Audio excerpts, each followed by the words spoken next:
নমস্কার দর্শক বন্ধু, ইনস্টা খবরে আপনাদেরকে স্বাগত। চলুন দেখে নিই সারাদিনের খবর এক নজরে। রবিবার যুবভারতীতে 60,000 সমর্থকের সামনে মোহনবাগান নতুন ইতিহাস গড়ল। পেট্রাতোসের গোলে ওড়িশা এফসিকে হারিয়ে পরপর দ্বিতীয়বার আইএসএল লিগ সিলজয়ী সবুজ মেরুন। প্রথম দল হিসাবে এই কৃতিত্ব অর্জন করল মোহনবাগান।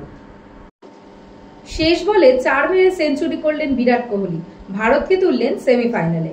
পাকিস্তানের বিরুদ্ধে 111 বলে অপরাজিত 100 রান করে বুঝিয়ে দিলেন কেন তিনি বড় ম্যাচের খেলোয়াড়। 51তম ওয়ানডে শতরান করলেই দলের জয় নিশ্চিত করলেন কোহলি।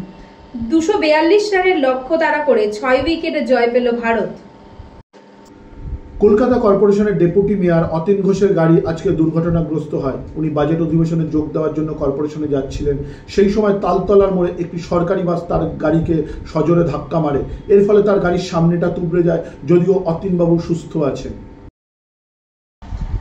সরকারি হাসপাতালের ইন্টার্ন থেকে পোস্ট ডক্টরেট ট্রেনি পর্যন্ত ডাক্তারদের বেতন বৃদ্ধি ঘোষণা করলেন মুখ্যমন্ত্রী মমতা বন্দ্যোপাধ্যায়। সিনিয়র রেসিডেন্টদের বেতন মাসে 15,000 টাকা, আর ইন্টার্ন, হাউস স্টাফ এবং শিক্ষানবিশ ডক্টরদের বেতন 10,000 টাকা বাড়ছে। হুগলির চন্দননগরের বাসিন্দা সুতন্দ্রা চট্টোপাধ্যায় রবিবার রাতে গাড়িতে করে গয়া যাচ্ছিলেন। চন্দননগর থেকে গয়া যাওয়ার পথে পানাগড় 19 নম্বর জাতীয় সড়কে পথেই একদল মদ্যপ যুবক গাড়ি ধাক্কা করে কটূক্তি ও অশালীন অঙ্গিভঙ্গি করছিল। আতঙ্কে ভুল পথে চলায় গাড়ি উল্টে মৃত্যু হয় তার। আহত হন সহযাত্রীরা। অভিযুক্তরা এখনো অধরা। নারী নিরাপত্তা নিয়ে উঠছে প্রশ্ন।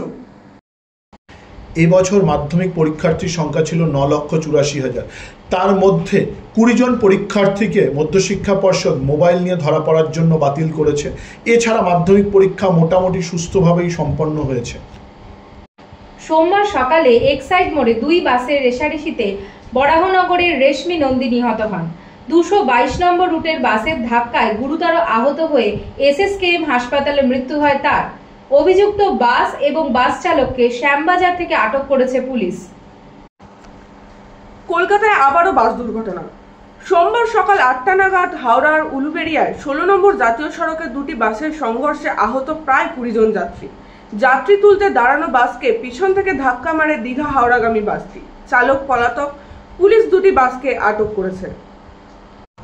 কলকাতায় যানজট কমাতে গঙ্গার নিচে নতুন টানেল তৈরি ব্লুপ্রিন্ট প্রকাশ করল শ্যামাপ্রসাদ মুখোপাধ্যায় বন্দর কর্তৃপক্ষ।